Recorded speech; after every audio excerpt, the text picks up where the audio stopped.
Good morning and welcome back to the channel. I appreciate you joining me today. And we're going to continue in the book of Numbers. But if you've been watching our morning prayer, yes, I did rewrite it this morning so it looks a little bit nicer on a card.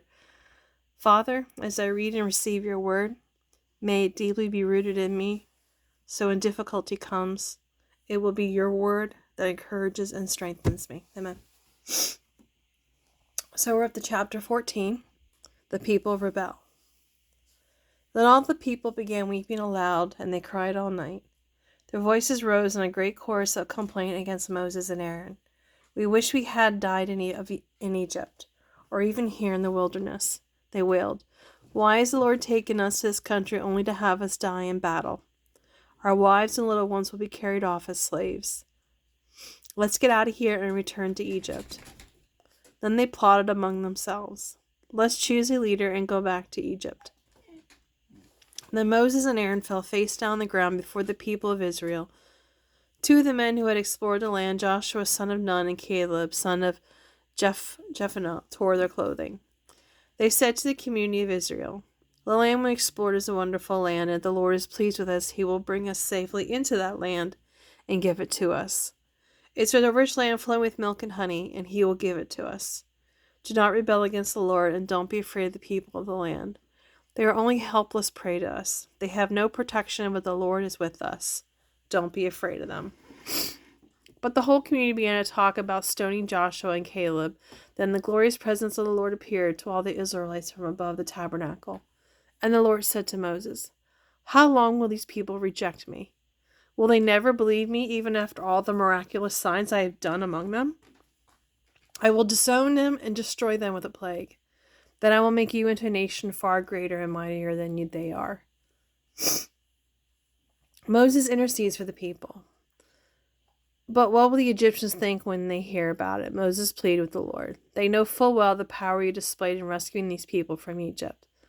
They will tell this to the inhabitants of this land, who are all well aware that you are with this people. They know, Lord, that you have appeared in full view of your people in the pillar of cloud and that hovers over them. They know that you go before them in the pillar of cloud day by day and pillar of fire by night. Now if you slaughter all these people, the nations that have heard of your fame will say, the Lord was not able to bring them into the land he swore to give them, so he killed them in the wilderness. Please, Lord, prove that your power is as great as you have claimed it to be, for you said, the Lord is slow to anger and rich in unfailing love, forgiving every kind of sin and rebellion. Even so, he does not leave sin unpunished, and he punishes the children for the sins of their parents in the third and fourth generations. Please pardon the sins of this people because of their magnificent, unfailing love, just as you have forgiven them ever since they left Egypt. Then the Lord said, I will pardon them as you have requested, but as surely as I live, and as surely as the earth is filled with the Lord's glory, not one of these people will ever enter that land. They have seen my glorious presence and the miraculous signs I performed both in Egypt and in the wilderness. But again and again they tested me by refusing to listen. They will never even see the land I swore to give their ancestors. None of those who have treated me with contempt will enter it. But my servant Caleb is different from the others. He has remained loyal to me, and I will bring him into the land he explored. His descendants will receive their full share of that land. Now turn around and don't go on towards the land where the Amalekites and Canaanites live. Tomorrow you must set out for the wilderness in the direction of the Red Sea.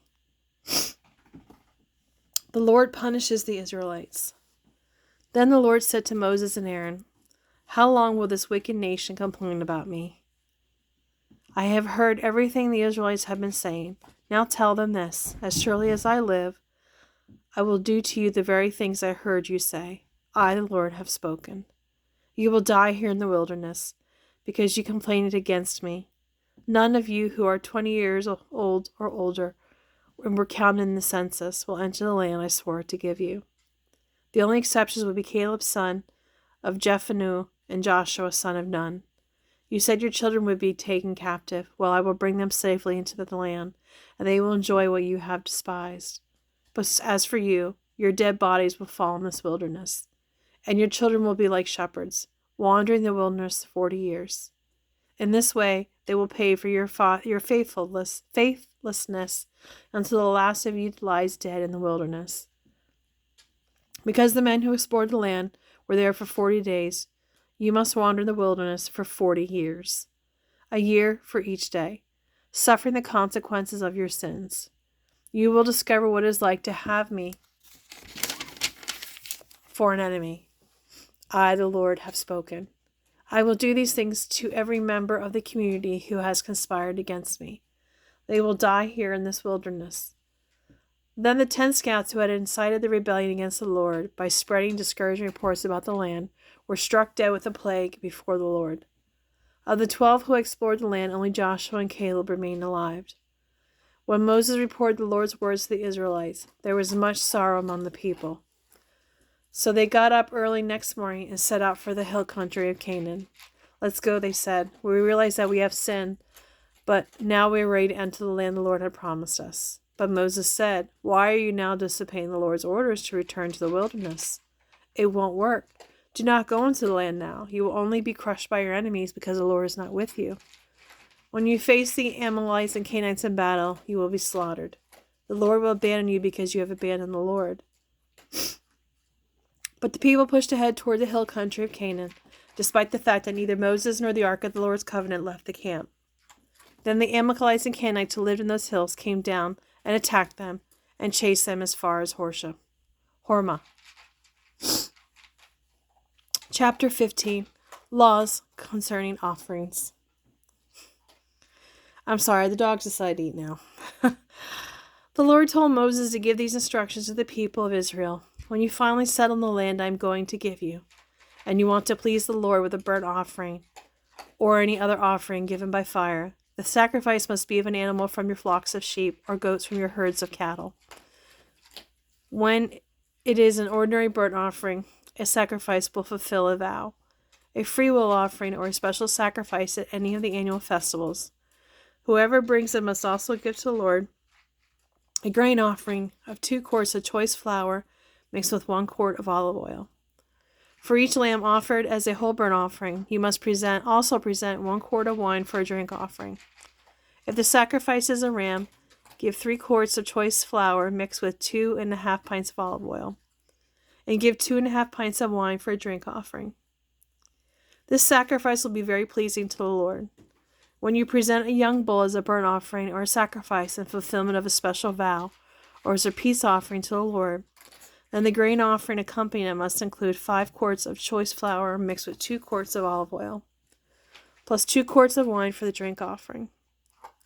This will be an offering made by fire, very pleasing to the Lord.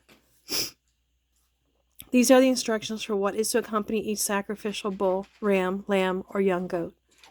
Each of you must do this with each offering you present. If you native Israelites want to present an offering by fire that is pleasing to the Lord, you must follow all these instructions.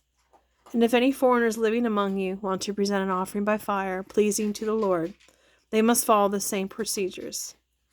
Native Israelites and foreigners are the same before the Lord and are subject to the same laws.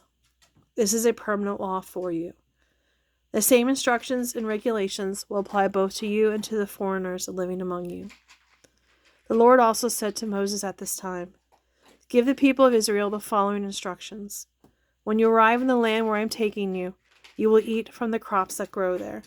But you must set aside, as a gift to the Lord, present a cake from the first of your flour you grind, and set it aside as a gift, as you do with the first grain from the threshing floor.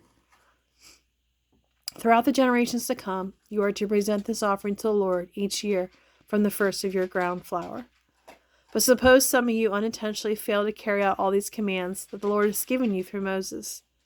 Suppose some of your descendants in the future fail to do everything the Lord has commanded through Moses. And the mistake was done unintentionally, and the community was unaware of it.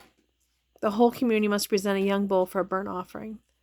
It will be pleasing to the Lord and must be offered along with the prescribed grain offering and drink offering, and with 1 male goat for a sin offering. With it, the priests will make atonement for the whole community of Israel, and they will be forgiven. For it was unintentional sin, and they have corrected it with their offering given to the Lord by fire and by their sin offering. The whole community of Israel would be forgiven, including the foreigners living among you, for the entire population was involved in the sin. If the unintentional sin is committed by an individual, the guilty person must bring a 1-year-old female goat for a sin offering. The priest will make atonement for the guilty person before the Lord, and that person will be forgiven. This same law applies both to native Israelites and the foreigners living among you. But those who brazenly violate the Lord's will, whether native Israelites or foreigners, blaspheme the Lord, and they must be cut off from the community. Since they have treated the Lord's word with contempt and deliberately disobeyed his commands, they must be completely cut off and suffer the consequences of their guilt. Penalty for breaking the Sabbath. One day, while the people of Israel were in the wilderness, they caught a man gathering wood on Sabbath day. He was apprehended and taken before Moses, Aaron, and the rest of the community. They held him in custody because they did not know what to do with him. Then the Lord said to Moses, "The man must be put to death. The whole community must stone him outside the camp." So the whole community took the man outside the camp and stoned him to death, just as the Lord had commanded Moses. Tassels on clothing. And the Lord said to Moses, "Say to the people of Israel, throughout the generations to come, you must make tassels for the hems of your clothing and attach the tassels at each corner with a blue cord. The tassels remind you of the commands of the Lord, that you are to obey his commands instead of following your own desires and going your own ways as you are prone to do. The tassels will help you remember that you must obey all my commands, and be holy to your God. I am the Lord your God, who brought you out of the land of Egypt, that I might be your God. I am the Lord your God." That makes sense. But all right, well, thank you so much for joining me today. I will see you tomorrow, and we'll continue with the book of Numbers. Have a great day.